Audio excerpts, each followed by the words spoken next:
Lyca production சுபாஷ் கரன் மற்றும் red Jain movies தயாரிப்பில் உலக நாயகன் கமல்ஹாசன் நடிப்பில் பிரம்மாண்ட இயக்குனர் சங்கர் இயக்கத்தில் உருவாகியுள்ள இந்தியன் 2 வரும் ஜூலை 12 முதல் உலகமெங்கும் உங்கள் அபிமான திரையரங்குகளில். திரு செல்வி, எதிர்கட்சிகளை நாடாளுமன்றத்தில் எதிர்கொள்ள முடியலனுங்கிறதுடைய வெளிப்பாடாக தான் பிரதமருடைய பேச்சு என்று அமர்ந்திருக்கா?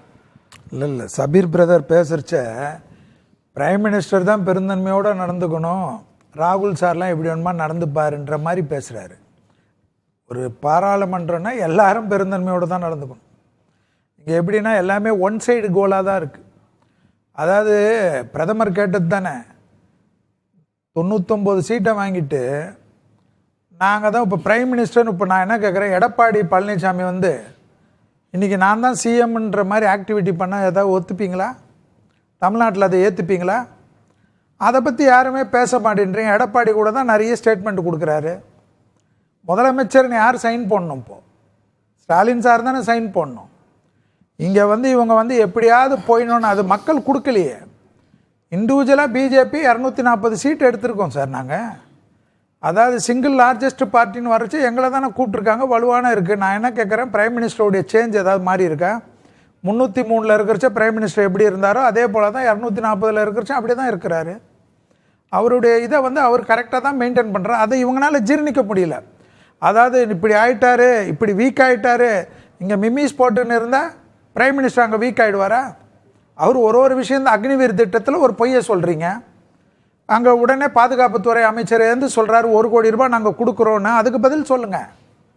ஒன்றுமே இல்லாத எல்லாம் பொய்யே பேசியிருந்தா எப்படி? மணிப்பூர் பற்றி பேசுங்கன்றாங்க. மணிப்பூரை பற்றி பேசுகிறோன்னா இங்கே கூட தான் இங்கே இருக்கிற இப்போ முதலமைச்சர் இப்போ இந்த சாவுக்கு கூட போகல, அதை பற்றி யாராவது பேசுகிறீங்களா? இவ்வளோ சாவு நடந்திருக்கு, அது ஸ்டேட்டில் இருக்கிற அட்மினிஸ்ட்ரேஷனுக்கு தெரியும் சார்.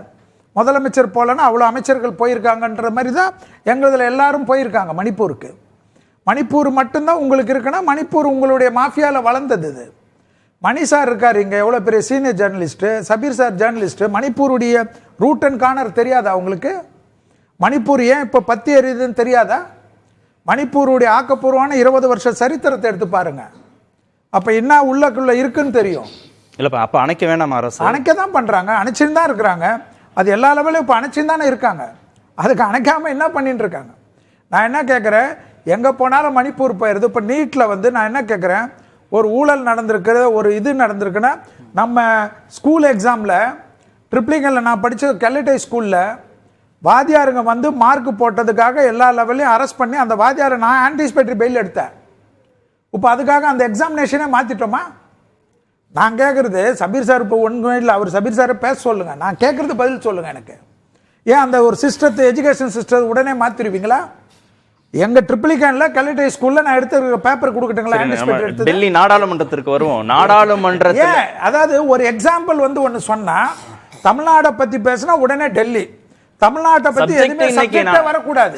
அது எப்படி? அது நாடாளுமன்றம் தான் எல்லாத்தையும் தாங்க. இந்தியா தமிழ்நாட்டுக்குள்ள தானே இருக்கு. இல்ல, தமிழ்நாட்டுல இருந்து இப்ப திருவல்லிக்கேணிக்கு வந்துருச்சு. இன்னும் அது சுருங்கிடக்கூடாதுங்கிறதுக்காக சொல்றேன். செய்யாது. எக்ஸாம்பிள் எங்க வேணுமா காட்டலாம். இல்ல, காங்கிரஸ் ராகுல்ங்கிற அந்த ஒற்றை புள்ளிலேயே நிறுத்திட்டாரு. இன்னைக்கு முழு பேச்சும், பிரதமருடைய முழு பேச்சும் காங்கிரஸ் ராகுல் மீதான தாக்குதலாவே போயிடுச்சு. தாக்குதல்னா அவர் பிரைம் மினிஸ்டர் தாக்குனாரு, பதில் சொல்லக்கூடாதா? ஏன் நான் கேட்குற, இப்போதைக்கு நீங்க என்ன சொல்றீங்க? அவர் வந்து ராகுல் வந்து முக்து பாரத்னு சொன்னார். இப்போ காங்கிரஸ் வந்து இப்போ ஏடிஎம்கே ஆட்சியில் இருந்துச்சு, ஜெயலலிதா அம்மா 2 சீட்டு டிஎம்கே எடுத்தோன்னா இதோட டிஎம்கே காலின்னு சொன்னவங்களாம் இருக்காங்க.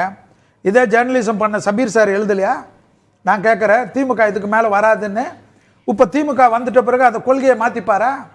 கட்சினா அரசியல்னா பேசுவாங்க சார், அரசியலில் பேசுகிறாங்க. திமுக 2 சீட்டு எடுத்துற சமயத்தில் தமிழ்நாட்டில் இருக்கிற ஊடகங்களும் இந்தியாவில் இருக்கிற ஊடகங்களும் பேசிய பேச்சு. இன்னைக்கு நாடாளுமன்றத்துல பிரதமருடைய பதிலுரை குறித்த விவாதம். இல்ல நான் என்ன கேக்குறேன், ஒரு எக்ஸாம்பிள் அத பேசி வேற எங்கேயோ டைவர்ட் பண்ணி போறதுனால நேரம் விரையா நடக்க போகுது. நான் எக்ஸாம்பிள் கரெக்டா இருக்கா இல்லையா? நான் என்ன கேக்குறேன், ஒரு அரசியல்ல சில டைம்ல ஒரு கட்சிங்க போறச்சு பேசுவாங்க, பிஜேபி இனிமேல எங்கிருந்து வரும், நீங்க பிஜேபி 3வது முறையா வருமான்னு கேட்டீங்க. இதோ வந்து உட்கார்ந்து இருக்கிறாரு.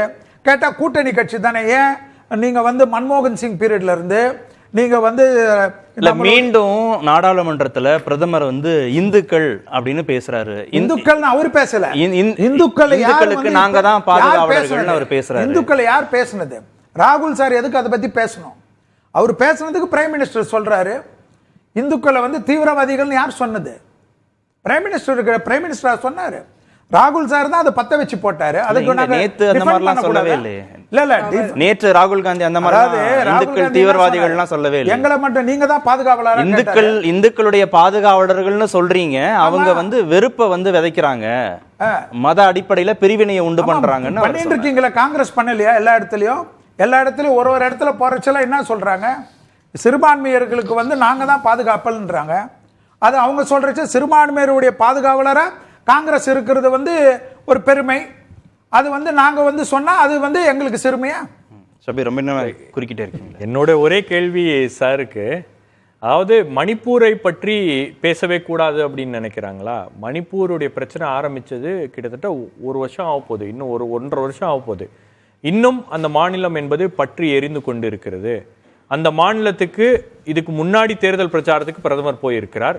இந்த மணிப்பூர் பிரச்சனை ஆரம்பிச்சதுக்கு அப்புறம் அவர் தேர்தல் பிரச்சாரத்துக்கு போல. அங்க இருக்கக்கூடிய கூட்டணி கட்சிகள், என்டிஏவுடைய கூட்டணி கட்சிகள், பாஜகவுடைய கூட்டணி கட்சிகளே பிரதமர் வந்தாருன்னா அவங்களோட நாங்க ஸ்டேஜை வந்து ஷேர் பண்ண மாட்டோம் அப்படின்னு சொல்லியிருக்காங்க.